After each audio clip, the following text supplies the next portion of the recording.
a special programme.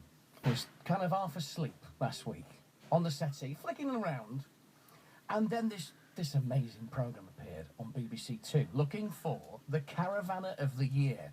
It follows 6 top caravanning enthusiasts who are all out to prove they've got it. They've got what it takes to become the Caravan Club's first Caravanner of the Year. The Caravan Club has whittled down its members to an elite 6 couples. We can caravan with the best of them. If the aim is to win, I think I probably deserve it as well. They'll be put to the test in a series of trials. Oh, that's too fucked. This is a hell of a challenge. Judged by caravanning aristocracy. Not actually precisely level. It's enough, I think, that your gin and tonic wouldn't sit perfectly in the glass. To decide who has the ability, passion and know-how 2.8 litre diesel engine. That means nothing. to be crowned the club's inaugural Caravanner of the Year. Whoa, whoa, There's an awful lot of arguing in this. It is. You are crying. I think I'm in trouble. I can't. Oh my God. Brilliant. Absolutely brilliant. And one thing that was clear from this, the married couples, they have defined roles and they never swap. Well, they did, just to mess with their heads, and it was brilliant. And if you watched last Wednesday, you'll have seen Alison and Martin from Chorley, who are with me this morning. Good morning. Morning. How are you? I'm good. Now you weren't in a caravan, were you? You have a little green. Is it a VW? It's a camper van, yeah. Camper van, yeah. which you call absinthe, because it's all green. Well, and it takes you places that other things don't take you, Graham, which is what absinthe does. How did you get involved in this programme in the first place? We're Caravan Club members, Right. Although we tend not to use the sites all the time. It can be quite busy on the sites and quite regulated on the site, so we're a bit more free thinking than that. Free and easy. So we saw the opportunity to enter. We thought, actually, this is going to make the Caravan Club seem as though they're not all white caravans. So what they need is a camper van. Do other caravanners maybe look down their nose because you're not a proper caravan, or are they envious because yours is watching it on the TV last week, it is a really cool, stylish camper van. Yeah, it's not a caravan. No. It's not a caravan. I mean, there are different factions within caravanning, as you probably know on this. Oh yes. And you probably saw from the programme, the caravanners are one set of group of people. There's the motorhomers, and then there's the camper vanners. And people do fall into different categories, definitely. Right. Well, we will talk more about what it was like to be in that programme, because it's the final on Wednesday, isn't it? It's the final on Wednesday. So stay with us, because ridiculously, my team don't understand the joys of caravanning. And I do. I do, as long as you don't use because you don't have a toilet in yours, do you? Well, we do, but we don't use it all the time. Very wise. It's just gone 8:30. Oh, she's gone. She's gone. BBC Radio Lancashire. Zara's gone.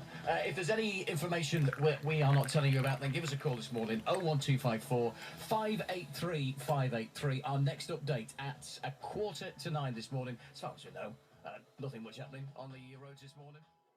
Thank you very much. We're kind of continuing talking about sports, because caravanning's a kind of sport, isn't it? Would you say? Yes, you'd say that. So we're talking to Martin and Alison from Chorley. You were in the semi-final of the Caravanner of the Year. Fortunately, didn't quite make it to the final. Just for people who didn't watch the programme, what kind of tasks, what kind of skills did you have to show? Yeah, I mean, it started with an opportunity to put your awning up, which we say opportunity. Divorce in a bag, I think, is how they describe it. We'd had a pact beforehand that we weren't going to fall out, and came close but didn't. So that was the first part, against the clock. Yeah. And then various manoeuvring challenges after that. Talking about putting your little trailer on the back of absinthe, your camper van, this is what happened. Martin and Alison are so campervan proud that they always reverse their mini trailer by hand to avoid any risk of jackknifing.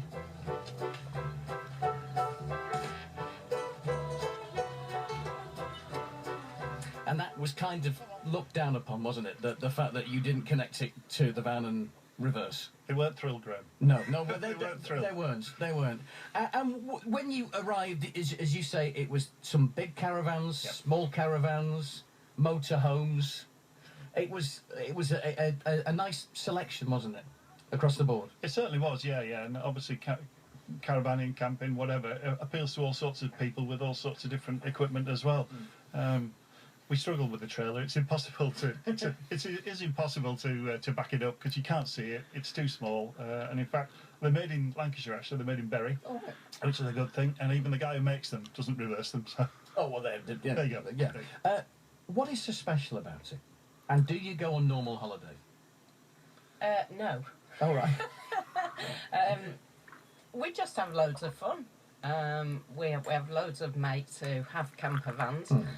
We meet up regularly, usually in the middle of a field, have a disco. But wouldn't it be nice to wake up in a lovely bed in a hotel and ring for room service and have a proper shower and a proper toilet? Oh, it'd be lovely.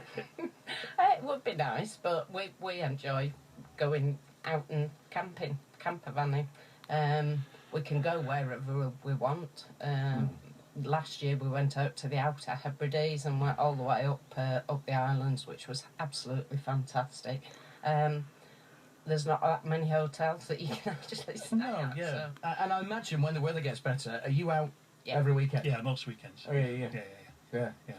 Yeah, and part of the joy of that is driving up and down the M6. But you've got to put up with some of those things. It's funny when you talk about different holidays. When we first got absinthe, and we've had it from you since 2011, Right. we said we'll probably use it for weekends, but we'll still do holidays. And actually we haven't done since, which is weird, because we definitely thought we would do. It's got everything we need. Did you enjoy the TV limelight? I don't know if enjoy's the right word, but no, it was fun, it was good, and a good group of people as well who were there. Yeah. All of us different, as you probably saw from the TV. Why do you think caravanning has a bit of the image of caravanning isn't great, is it? It isn't. And I think part of that probably is that we've all been in a car stuck behind a caravan. Yeah. That doesn't help, I don't think. That tends to get people's backs up a little bit. And there's this image of us stuck in a field, flying a flag, being uncomfortable, being miserable. It's not all like that, honestly. Yeah. And where are you off to next? Where are you off to next in Absinthe? We're going down to Shropshire, Bishop's Castle, on Thursday for the bank holiday weekend. Very good. And in the summer we're off to France, going down to northern Spain on the ferry and then driving over to Carcassonne and the Western Med. Well, that sounds nice. And Wigan Warriors are playing Catalan Dragons at the same time at Perpignan. Well, there we are. You're killing two birds with one stone. Who do you think's going to win? Because the finals on Wednesday. Isn't I couldn't possibly tell you, Greg. I have to kill you. Oh, God, yes. Because it was when. It was last September. Oh, really? Yeah. So Okay. it feels like a long time ago, but yeah, we do know who won. All right. But I can't You can't tell us. I can't tell you. If you tell me, you'd have to kill me. Yeah, there we are. Martin and Alison, thank you very much for joining us this morning. Thank you. Thanks a lot. And you can see the final, 8 o'clock tomorrow night, BBC 2.